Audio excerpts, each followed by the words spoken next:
from the entertainment capital of the world, Las Vegas, Nevada. It's Midnight in the Marshaverse, starring Marsha Warfield and her two sons, Stephen Roberts and Skillz Hudson as the problem child. Good evening. Welcome to Midnight in the Marshaverse, where we get together once a week just to hang out and talk smack, smoke weed, and drink a little cognac, and just have a conversation. This week is going to be a little different because instead of having a celebrity guest as we've been doing lately, we're going to do this. I have some things I want to say to talk to you about. And so I'm going to take this opportunity to do that. In fact, that's pretty much why I started doing this Marsha cast, is that I had things I wanted to say to explain my point of view and how I got to it. And we got caught up in how you're supposed to do a podcast kind of thing and how things are supposed to go, and kind of lost the thread of what I wanted this to be about. I created the Marshaverse for a very specific reason, and I'll get into that. But first, I want to set the mood. You know, we got the candles, we got the incense, we got the basics going for a nice mellow mood for conversation and discussion. But now it's time to introduce the cannabis and cognac that we will be enjoying, or that I will be enjoying. My two sons will be joining me later, and they will be enjoying whatever it is they like to have, just like I welcome and encourage you to have whatever adult refreshments or libations or snacks. You want a cookie? Go get a cookie. Whatever makes you feel good at this critical time of the day between yesterday and tomorrow, but what's only right now. Whatever gets you through those moments, please feel free to indulge. I decided this week to not get anything special. Go back and visit some of the products that I've enjoyed previously on the show, and one of them is Shannon Sharp's Shay VSOP, and I wanted to revisit this one because of Shannon's stellar performance in a hacked video. And so I'm going to have a little cognac in his honor.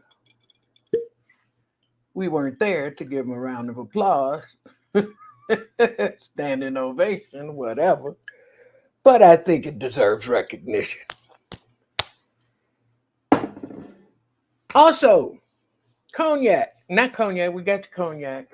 We got the cognac, we got the little swirl. We got to check the legs. Hey, listen. And smells pretty good.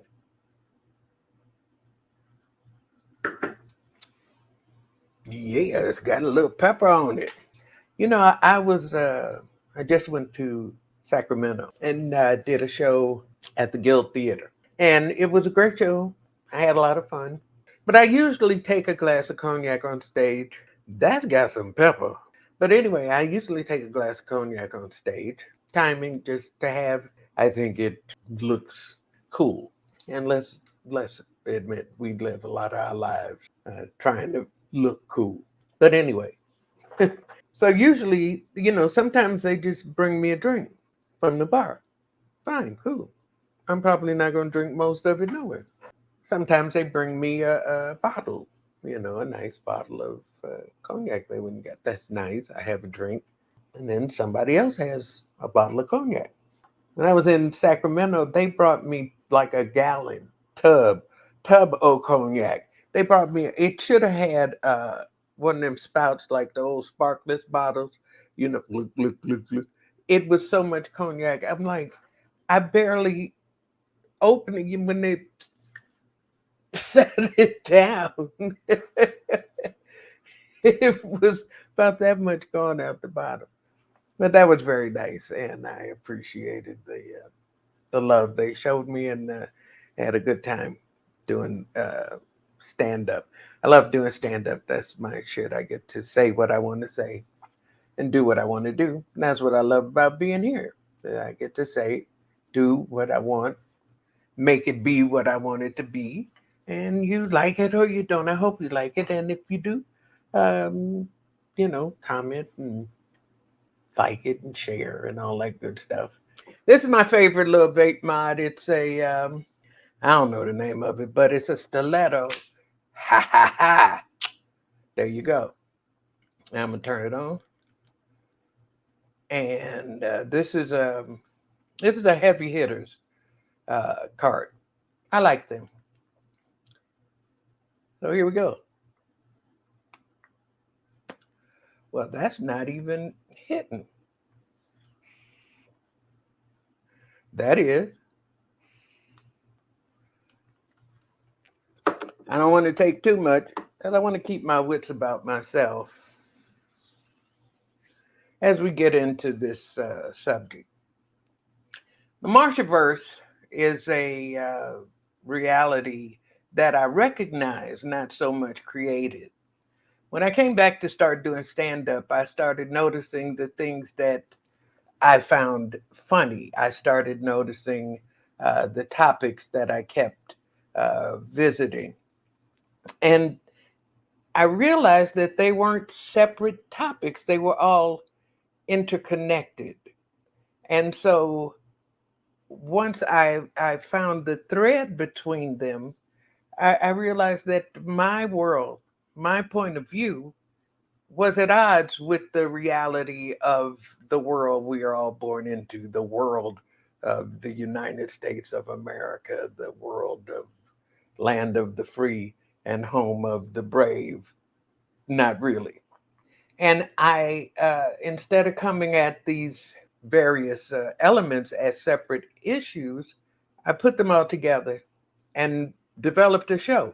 I wanted to do stand up, but I wanted to do stand up from my point of view. I find that most of the comedians that I uh, I admire have a point of view. They don't necessarily have a specific act.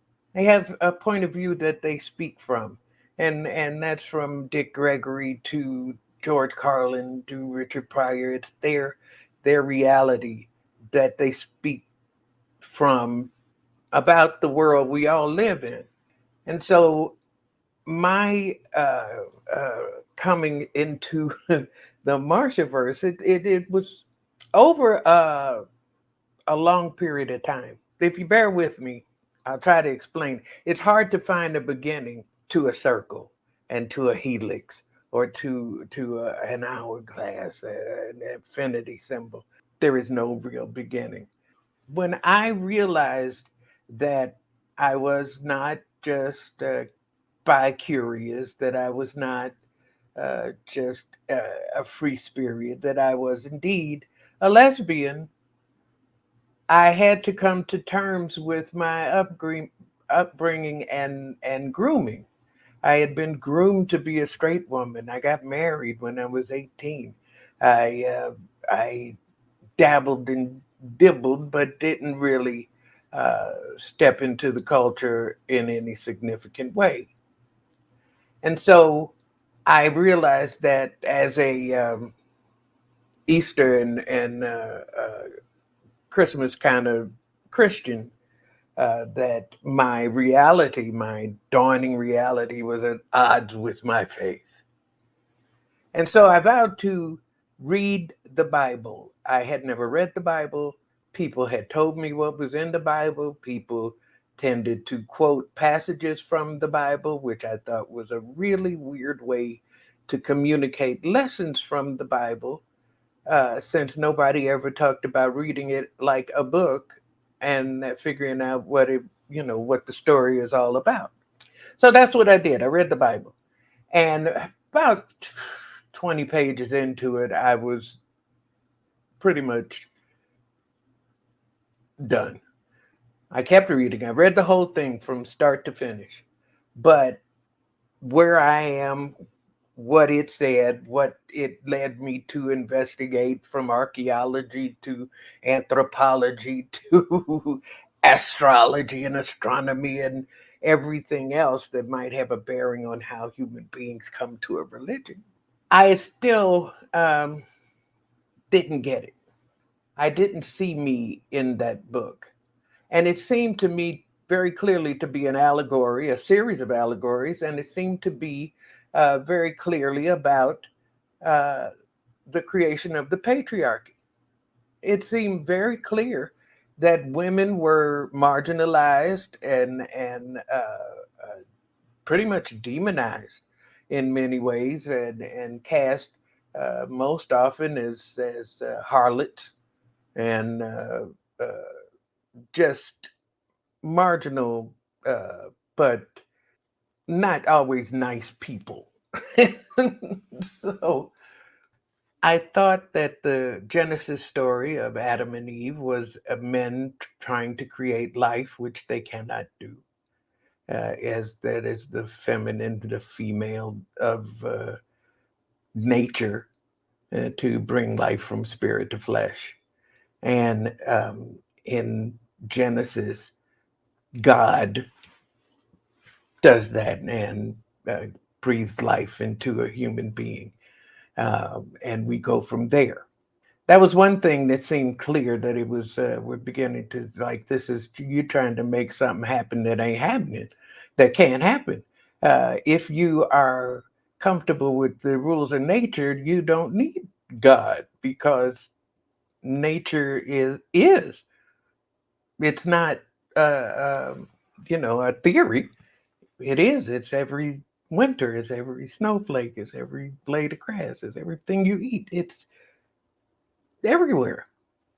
And so this creation of gods that deified men and made man gods, from the time of the ancient Egyptians and on, you turn regular men into gods. It seems very much an exercise in futility that's just, it keeps people busy. Because if you go back to Genesis, in the beginning, you have like the creation of life, and then you see these series again of allegories where these beings grow up. They're naked, they're playful. God takes Adam around, uh, and to identify the animals, just like most parents will take the baby around and say, "What's that?" And the baby goes, "Woof woof," and so names the animal, and that becomes animal. That's the woof woof, until they get to be at adolescence and they realize they're naked. We were introduced to the element of puberty. And the snake talks to them and tells them it's okay to eat the apple. It seems very clearly a sexual puberty awakening that removes them from that childlike state into adulthood, which is where we pick it up and go from there. These are my theories, but this is what I came to see in that regard. And then as I started doing stand up and having been working around men my entire career, I started to believe that the everything we know is a lie, because everything we know is based on the premise that white men are superior and have the right to be our authority, everybody's authority. And that's a lie. You'll never get to equality with that premise. And it's the lie that's written into the founding fathers wrote it. First of all, they're the founding fathers. We're the founding mothers. We're the priestesses in these religions. Where are the women? And so they created a system that benefits white men and immediately makes everybody else inferior. The lie they wrote into the Constitution or the Declaration of whatever it was, all men are created equal. Literally, that phrase is true. As it's been practiced in this country, it's never been anything close to true. And what was true about it was also what made it untrue. All men are created equal. said by people who own slaves. The hell are you talking about? All men are created equal. What about the women? How are they created? Apparently, they're not created as equal to men. And so we start with this foundational lie and then come to all of the other foundational lies that grow out of that. If indeed white men are not superior, then everyone else has been diminished by force and by any means necessary, not by anything real. And when you have that, when you look at that, and then you think about um, when I was 17 years old, this is going to all make sense one day. When I was 17 years old, this man came to our school and said, if the definition of racism is the belief that one race is superior to another, all black people are racist. And so this was 1971. We all got mad. We all, picked out our afros, raised our fists, and said, what the fuck you talking about? He said, if you believe that the definition of racism is the belief that one race is superior to another, all black people are racist because they believe white people are superior. And I wanted to be mad, but I couldn't. And I vowed right then never to approach another human being from the position that they were an authority, that they were better than me. They might have a different job. They might be able to, in another position, be a boss, but they are never going to be a better person. And this was the time when you had to remind black people as a group that we were somebody. We were somebody. That was a phrase. I am somebody. Imagine growing up in a country where you're not only not a citizen, you ain't nobody. So you have all these things going around in your head, and I get talking about women's issues. There are women running for president against black men. This is historic. This is puts a lot of things into play that are not political, that are not of the moment. They are foundational. They are visceral. They are built into the things we're indoctrinated with fundamentally from birth. Oh, it's a girl. It's a boy. I want a boy. And so we start indoctrinating people into those gender roles. And then you have the 60s where all these people being restricted by these kinds of attitudes and laws and customs start to rebel all at once. You have the civil rights movement, the women's movement, the anti-war movement, the hippie movement. You have all of these people, the young people, demanding a voice, demanding equality, and these laws and their efforts are making a difference, and they're having an influence in how diplomacy with the war going, how they're having an impact, and the people who want to be in charge have to counter those types of successes to maintain the white man in charge. And they're willing to go a long way. Every time we get closer to some sort of inclusion, they turn us back in a very, very dramatic way in with using a lot of different tools. But the backlash to the Civil War, we can, trace that with the Google search. That's not a secret. After Reconstruction, the backlash and it led to Jim Crow, and so then when that system started to break apart, there was a backlash against the Civil Rights Acts, and they turned a lot of those victories back.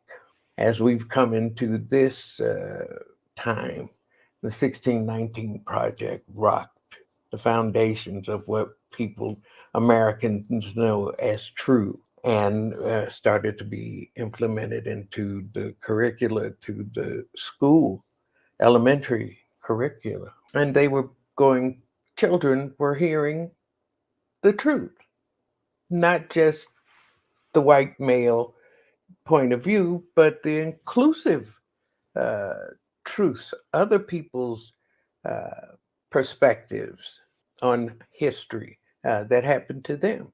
And this pulled the covers off of the uh, white makes right, white might makes right, all American tough guy single handedly ruling the world image that we've been indoctrinated with since cowboy movies and every other kind of way where the hero stands on deck and gets the glory of the flag in the background and the dutiful woman is, "Oh, hi." And we learn that this is the way things are supposed to be. And that's just balderdash. It's just crap. It's not true. But we believe it. Even if we uh, don't believe it, we believe it because that's how deeply ingrained those perceptions are. And they're the same or similar in everything. When you believe your homosexuality is a flaw of sorts that you have to cover up and hide, that you have to not uh, simply be. You have to protest, you have to profess it, you have to declare, you have to do things that just don't matter, and they're not for you, they're not for your growth, they're not there to make other people comfortable about things they have no reason to be uncomfortable about. And so when I started talking about white people, we need to talk, it was because I realized that Black people's voice was rarely directed to white people. It was about situations and the problems about Black people, but they weren't about, yo, hey, this is why we mad. As if you have a right to say that. White people, we need to talk. Today's topic, white Jesus. Now, I know it's hard being white nowadays. Everybody picking on y'all. Now that we learned to read. But I'm gonna be honest, I admire you guys. Y'all got game. Y'all painted Jesus white and got away with it. Y'all got people all over the world believing with all their hearts that 2,000 years ago or more there was a tall, blonde, blue-eyed white man running around in the Middle East starting shit and trying to tell everybody what to do. Y'all done John Wayne Jesus. And then, in y'all's story, when everybody got sick of him and decided that they was going to get rid of him, y'all said it was a hit and that it was taken out by his father. For me. Which means I'm supposed to bow down to you because you got to end with Jesus. If that ain't gangster, ain't no such thing. Most cultures worship gods who look like them. But y'all went to the four corners of the earth telling people they had to worship white-faced Jesus. And when you wasn't doing that, you was at home making people stop worshiping their religion and worship your version at gunpoint, or the end of a rope, or the sear of a lash, or a weaponized penis. Now, the country that was founded by people running away from religious persecution wants to have white Jesus enshrined by law. But some of us prefer to worship gods who look like us. Gods who create life in her image. Male and female makes she them. She brings life from spirit to flesh, umbilically connected, and washed in her blood. She who created us, she who is us, she's this. So let us worship the innate regality of uncrowned queens.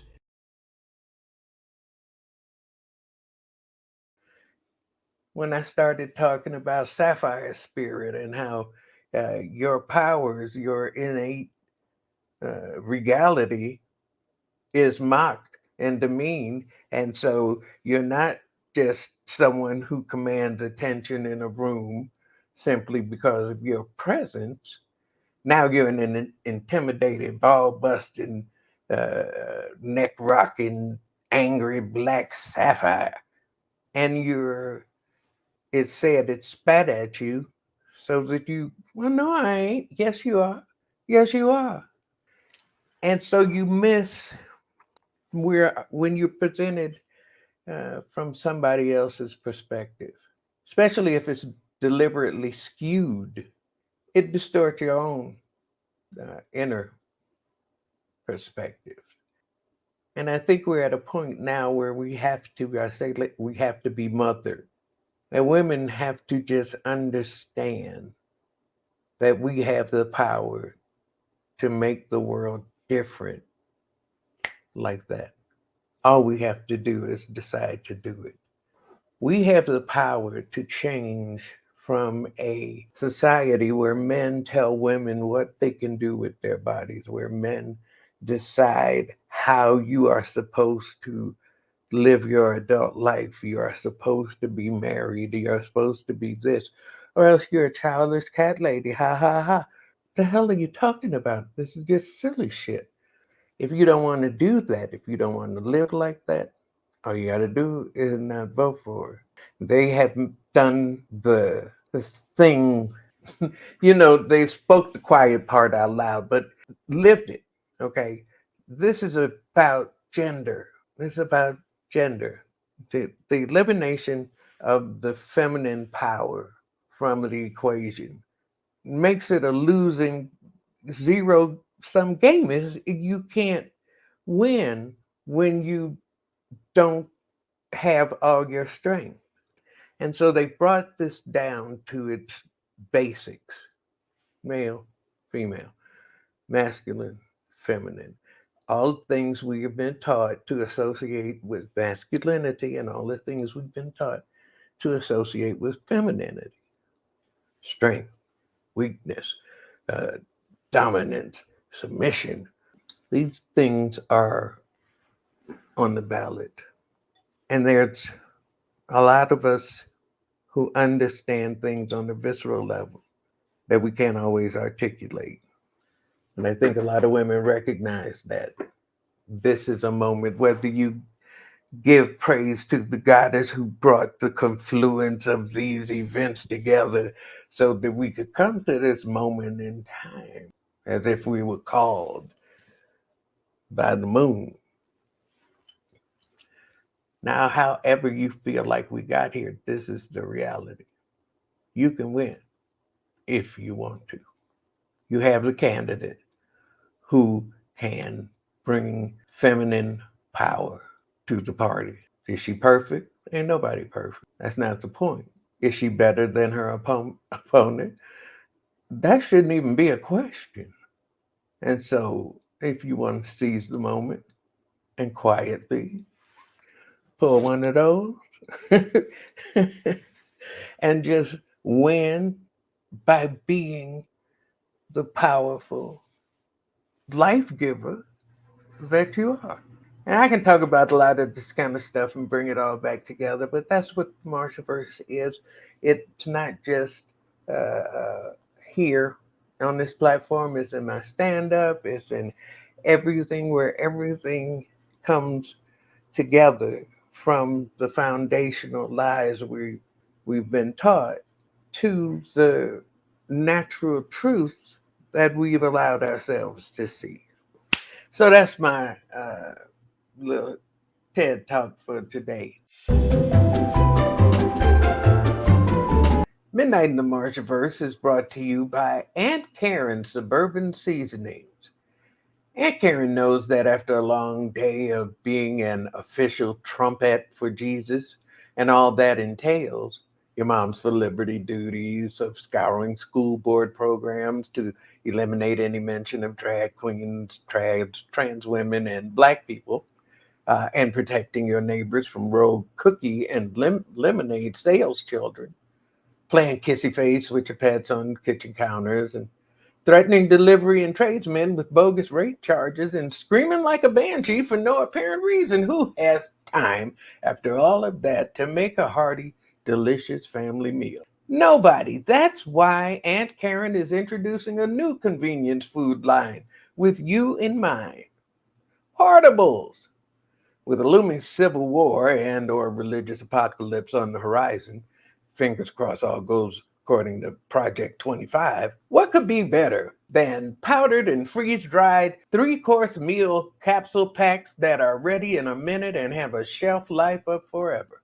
From sushi to spaghetti to s'mores, Aunt Karen has a hoardable just for you. So stock up your cabinets, cellars, attics, and safe rooms with these delicious biologically engineered packets that fit in a pocket, purse, wallet, or backpack, and you'll never have to cook again.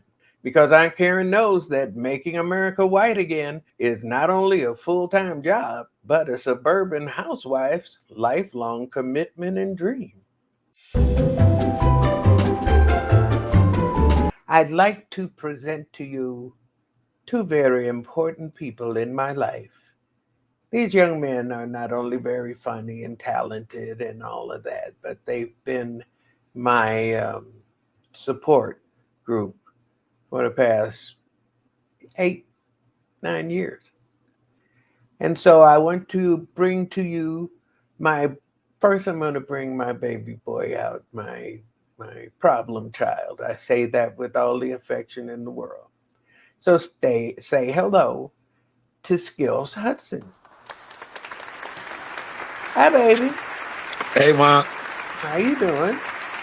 great and invigorated by your I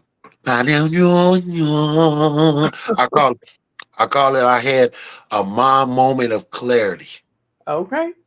Well, I'm glad that to hear you say that because there was a couple of times there when the stuff in my head starts overwhelming the stuff coming out of my mouth, and I get lost in my own train. Smokey Robinson had a song said, "The words from my heart get caught up in my throat," and sometimes that happens when I'm when I'm smoking weed. It's all discombobulated. Anyway, now I want to bring my oldest son, the one who looks more like me. I want to say hello to uh, the what name do I have for you? I can't do better than Mr. Ferry Roberts. Say hello to Stephen Roberts. Roberts. Robert. Yay! Hi. Hi. How are you, Mom? I'm fine. You should have a sign under your name that says Stephen, not Stevie. Oh, I like Stevie from you. My Oh my no, two I can't. Now you're taking it back. You told me never call you Stevie. No, I tell you never to call me Steve. Okay. You can't call me Steve, but you can call me Stevie. Okay. Especially my two moms both call me Stevie, and they're the only ones who get to call me that. Stevie. Hmm. Skills.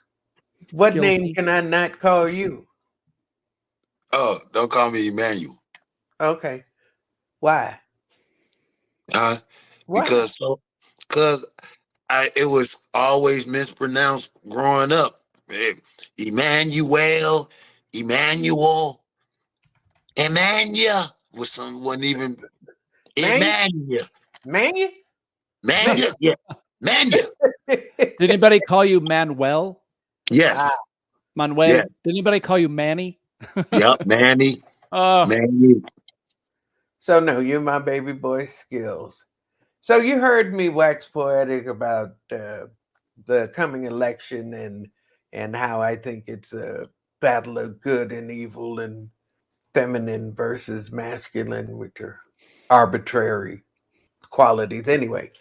But what is your opinion about who people should be or could be.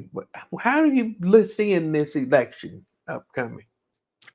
Well, I'd like to give you also more credit than when you saying about just how we go into like the lecture cycle, because how you beginned it, how you was allowing us, which we were there, but also reminding us like how it started. Like I mean, we wasn't there from the beginning of, you know what I Yeah. mean? But you know what I'm saying, hearing like your set at the beginning and then how it flourished, but then also hearing now the backstory of all that. And then I was so into that then when you went into the politics and it all just encompassed everything. And I'm like, I was even taking notes where like the whole power structure, you know what I'm saying, of Stephen people. And I'm like, no, I'm just fucking. I love you, Steve. Even But the white male power structure and how it was like indoctorate in, indoctrinated. yes, into us. And I remember just young thinking of everything like that was powerful was like white, like from the superhero Superman. Got down what I had wrote down Rocky, and I was a big fan. But now as I got older, I'm like, wait a minute, it was black boxers. Even the what's name that was on there? That was he was adversary. But just those Apollo, things like Apollo Creed. Apollo Apollo Creed. Creed. Yeah, we Yes, had a Muhammad Ali though, yes, a yes. real But live flesh and blood hero.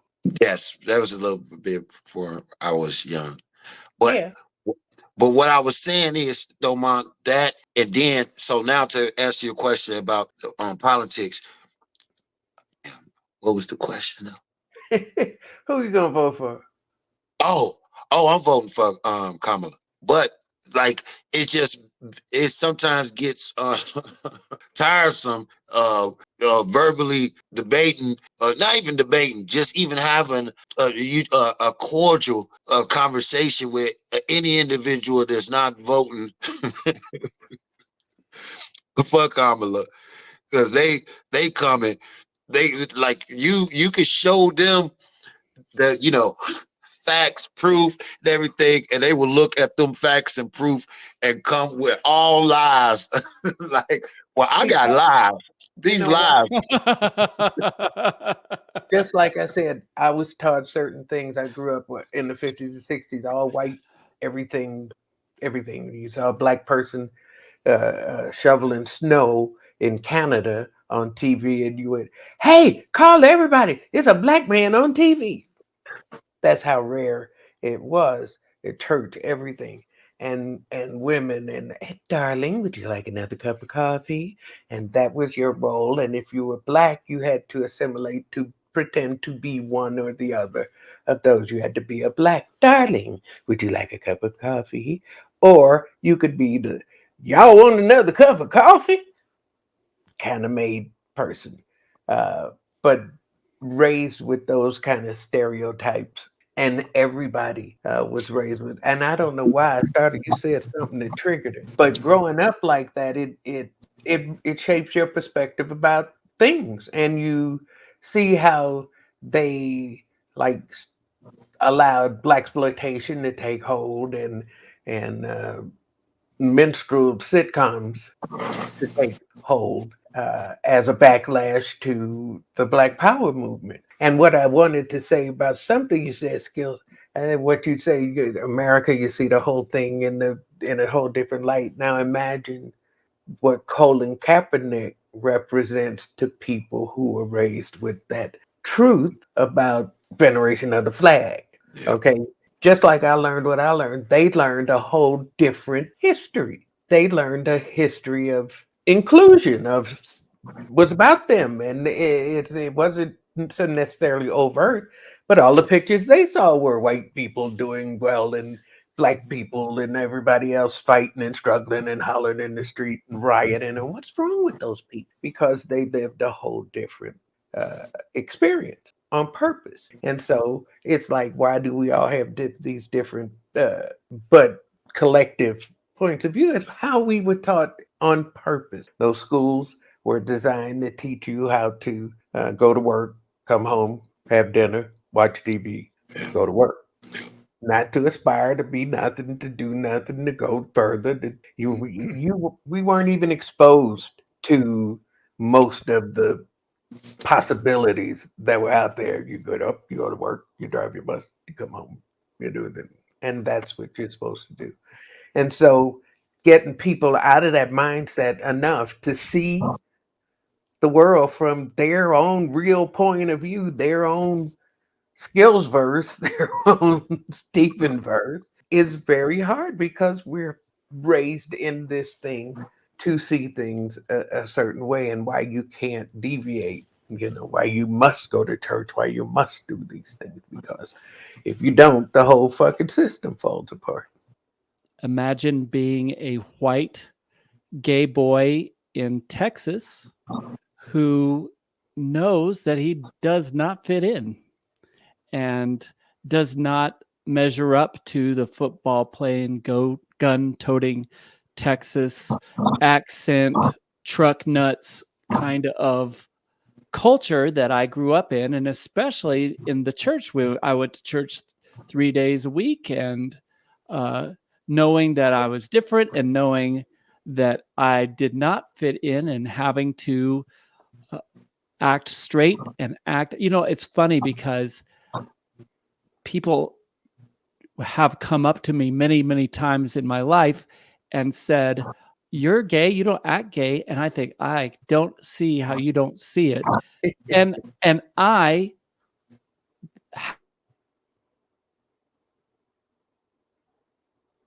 Did we lose you? We lost you for a minute, honey. Stephen, come back. Come back to us. Any kind of fool could see there was something in everything about you. Stephen, come back. Come back. Come back. You can blame it all on me. I was wrong, and I just can't live without you. Okay, so we lost you. Start Yeah, over. sorry. It's okay.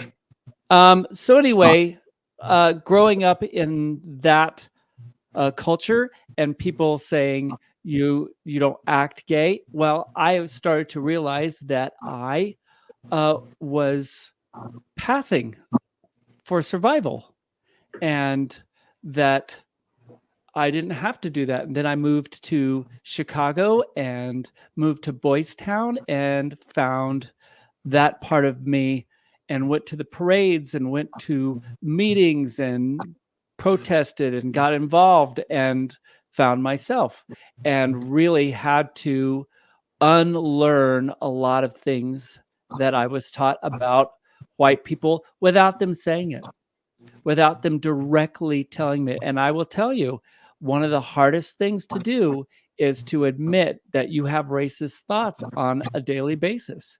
And you know what? I do have racist thoughts. And the best way to combat them is to be honest about them and talk about them, and to recognize them and acknowledge, and then thank them very much for showing up in your head, and then moving on.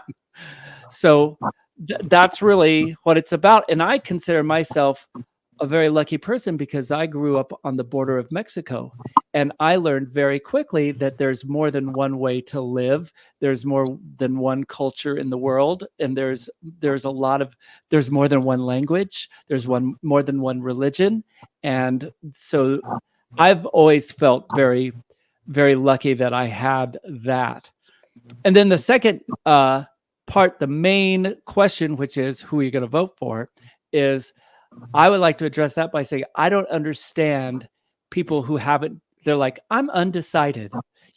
There's going to be people who you expect to want to vote for Donald Trump. There's going to be people like that.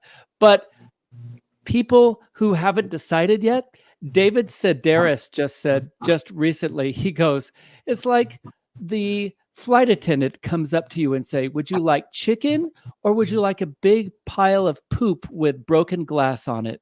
And then you say, what's in the chicken? like Yeah. you're only going to choose the chicken anyway. So choose fucking chicken. Right. What is your deal? That you really need to compare still? Like, what is there to compare? There's nothing to compare. I have a question. You were talking about so much like having racial thoughts and racist thoughts. Mm-hmm. And let me ask you, have you ever internalized your homophobia? Oh, yes. Oh, for How sure. does In that fact, look? I think I identified that first. Yeah. Well, I thought like I had disdain for drag queens when I was really young. I had like a lot of young gay men. They wanted to date straight guys, and another one was, I didn't like what back in the 80s we called Nelly guys. Now they call them feminine or twinks. I didn't want anything to do with that because I'm a guy, and that was so my self-loathing in a nutshell. And then eventually I made it to places like Chicago, and I started to learn that all that stuff was really great. In fact, I really learned my lesson with straight guys by the time I was 21, and that's just an outlet for self-hatred. It really is. It's like I need to have that to prove my worth. So one thing that I think we could all take away from is if you are born into a lesser than position, you spend most of your life from that point on in a kind of therapy, Mm-hmm. Yeah. trying to mentally adjust to your place in this alternate reality, A recovery.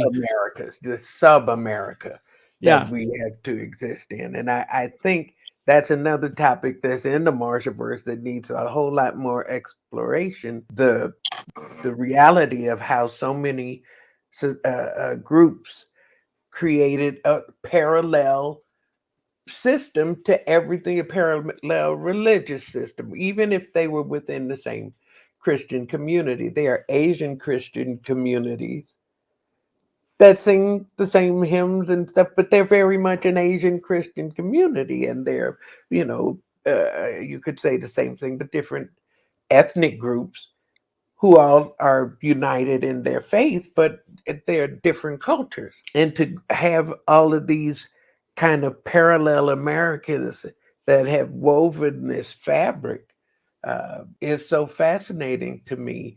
And it's not, it's the strength. It's the strength. It's the strength that Kamala Harris is trying to project. This, all of us with all of our stories, we're all American. We all grew up American, but we all retained something of who we are and made this really potentially great, fucking never before done thing. If we just do it, if we just do it, the path is there. The time is now. The opportunity is right before us. We could change this whole world like Right. that. Just like I think the Obama embracing the Defense of Marriage Act turned the switch on LGBTQ perception. Right. It made it okay to be gay. Yes. And I would like to remind you that Joe Biden is the one that pushed it when President Obama wasn't quite ready to go that far. Right. And Joe Biden just basically threw the kitty in the water. But so as we celebrate this, we know that the equal and opposite side finds that reason not to vote or not to celebrate these people at all. They're scum because they push that LGBT, that gay thing, and so we don't really get to say out loud that that's what's happening. That this is the exact opposite of that. This is Right. the backlash to the idea that you could have I think, a much better America when you celebrate all the threads in the flag and not just limit it to one certain segment's rallying cry. But time after time, whenever I get into discussions or arguments, or they go from discussion to argument, and I am having that discussion or argument about equality, about corporate America versus non-corporate America, any of those kinds of topics, immigration being a big one, right? All of those topics that are hot buttons, abortion, and I'm getting blowback, and I'm feeling like, they don't even see. Every single time it's a white straight guy. Every single time. I haven't had this argument with a black person. I haven't had this conversation or argument with a Latino person. I haven't had it with a gay person. I haven't had it with anybody but straight white men. And what happens now is I just remind myself, oh, that's right, he's a straight white guy. He's over the age of 50. So of course, there's nothing for those guys to lose, especially if they're wealthy. If you're a wealthy, straight white guy over the age of 60, you're absolutely going to vote for Trump. Why wouldn't you? Why wouldn't you? There's nothing in it for you on the other side. Because he's an idiot. That's good enough reason. And if I'm counting on somebody to handle my money, to make sure I get paid, I don't want an idiot, a lying idiot in charge. Unless I can control him in some kind of way, get this blubbering fool but he's off my radar. He's buyable. You can buy him. You can buy his loyalty. So many corporations that were against him are now for him, because you'll see and vice versa, stuff that he talked against, such as Elon Musk. Control him. Right. But the point is, they can't. He's not. Because he's a liar. Because nothing is true. You never know what you're going to get with him. There is no truth. And he will say the same lies to you as he will say to me. And you think you got him locked up, and you don't. There's just nothing there to vote for. His whole thing is, how can I tip the needle to the place where I want it? All he's doing is trying to move the needle to where he wants, so that he can have power. He doesn't care. He has absolutely no care about any of these things. He just wants the money. It's like, me want girl, me get girl. Me want White House, me in White House. It doesn't go any deeper than that. No. Even though I know you say that it's not as deep as that, but that racial component on the Republican side, like, okay, on our side, we got inclusion, all the threads that you were talking about of the flag and that change of America, how America should be. And then you got the old arms that's still saying like, hey, like basically, all right, we're gonna go, we got this whole country, but all right, these few white people, let us represent y'all though. Let us go represent. Where you got the other side, like, hey, we're gonna send 5 of the different races, you know what I'm saying? Y'all go, blah, blah, blah. Hey, they like, nah, we're gonna, and it's the racial component that ties in with, like how you said, that even the people that grew up, even white people that's indoctrinated into that system that and taught everything, and then having, as they got older, educated themselves, because they just choose to now not educate themselves and to change that thought process, that the decision is clear. It is clear. You know what I'm saying? That's why the children will save us. The young people see that. And they see their parents digging in, and they see that they have a chance, especially if they're 18, 19, first time vote. They have a chance to change stuff. And I think if we we recognize them, not change them, not to just recognize them that that they're smarter than they're given credit for, and they're more passionate and aware, and they're ready. They get it, and we're not encouraged to think on the level uh, that I think ancestral people and tribal people do, where there is the fact, there is this, but then there is the knowing. You just know. There are some things that your mama told you, boy, you just know. That's how you know. And when you can embrace that level of knowingness, it doesn't always have to be expressed. It doesn't have to, you just know. And I think the kids know. I think they know more than we give them credit for.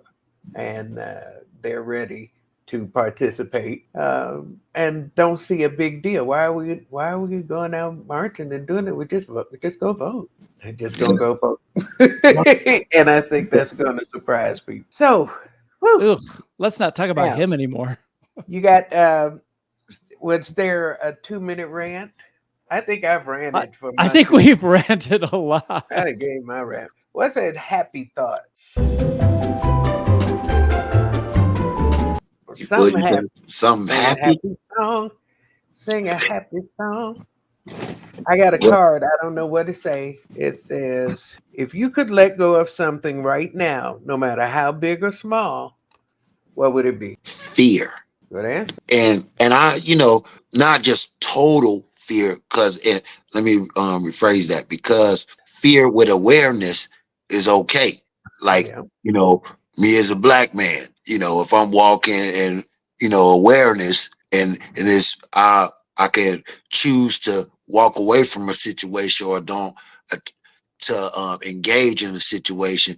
But the fear I'll be talking about is like in situations that I know that I'm prepared, but I allow mental like jousting Yeah. with within myself to do that. Yeah. He's But, back you like know, my chest hair. Yeah. the fear, they call it now, the kids call it the imposter syndrome, the fear of not being good enough, which is a byproduct of being born into a system where they've told you from birth you are not good enough. You are not ever going to be good enough. And so we have this irrational fear in every situation that you're not only prepared for, you're born for. That's what you do. It shouldn't even be a thought. If you, and because it's so obvious, the theater kids are so obvious, the military kids are so obvious. You are who you are. And so these things should be taken for granted, but we feel like we have to earn the right to be who we are. And so every situation is you have that apprehension, that uncertainty that I'm not good enough when in reality you're a star. Yep. We don't tell each other that. I was thinking of when I was making my notes for what I was going to say on this show. One of the things, because there's so much, I was talking last week about how the nuclear family came to be through this same kind of process of the backlash against women's rights and civil rights. They had to come up with a way to take the onus off the government and the Americanness and put it back on the victims. And so the problem was not that the system was such that men couldn't make a living and that they had never been allowed to really marry or have benefit from it and all that kind of stuff. That wasn't the problem. The problem was that there are no men in the house, and that's the woman's fault. And so then they turn all the statistics around. See, families with fathers do better than families with just a single man. Yes, because they have money. You pay the men more, and you don't let the women leave, and you set the system up for that to be the truth. Not necessarily that is the most, even the most beneficial outcome, because there are many ways to family. There are many ways to create a community, and so we have these notions of what family is because we've been drilled in. You got to have a father, you got to have a mom, you got to no, and that was never the point. The families before you instituted these rules. There were welfare was for white women, not black women, and black women had to fight to get those benefits. And if you were a black woman on welfare, you were suspect. Of course, immediately. And it's your fault because you had sex with these ne'er-do-well, and the men were and it was never ever a situation where marriage was no benefit to this couple because the system was not set up to accommodate them. Yeah, when Ronald Reagan talked about welfare queens, we all knew exactly what he was saying. With Willie Horton and all of those things too, but they just create a national inferiority complex. Yes, if you say something long enough, you will start to believe it. That's why you don't call your kids stupid. Can I say what you left, Stephen, and came back, and your microphone sound horrible. I bet it does because I'm on my phone now because my computer and my internet sucks. I would like to take this moment to tell everybody that Verizon was made by Karen. Aunt Karen made Verizon. Okay. Well, listen, I could talk to you guys forever. I love having this forum so that we can talk. I hope people like listening to it and maybe have opinions they want to contribute. But I most love the idea of just sitting here and invite you into the Marshaverse and kind of let you in on how I see things. Might not be the way you do, but maybe it's worth being put into the conversation. You're going to be where this weekend? This week? Where you going to be? My bad. I'm over here focused on my notes. We had we could go on, but we can't. We gotta out. We gotta go. Okay. This Friday, show those skills at Jimmy Kimmel's at 11:30. Sunday and Monday with Lunell, 9:30, Jimmy Kimmel's. All right. Stephen, you gonna be somewhere with your clothes on? I'm going to keep my clothes on all through this month of October coming up, including this weekend, the end of September. You can see me at Puppetry of the Penis as the opening act. I do not take my penis out. It stays inside the pants.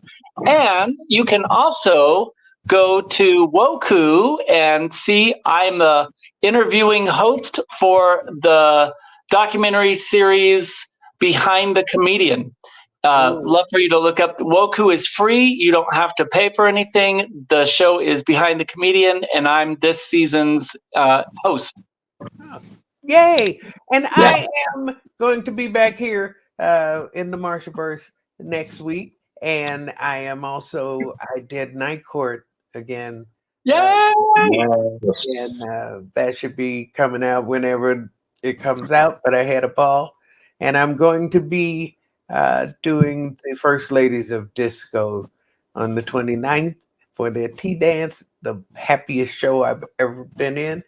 And I'll be at the Comedy Cellar, the Rio, this weekend, Saturday and Sunday. So, like I said, if you like it, leave us a line, comment, whatever, come back, tell your friends. And if you got an opinion, share it. Love to see you next week. Y'all take care. Love you both.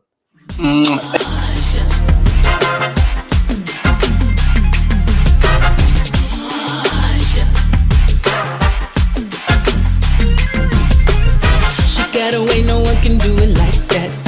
Her own style, no one can wear that hat. Hey, don't you know that the queen is back? She's back, she's back. She withstands the test of time. When it comes to strength, she comes to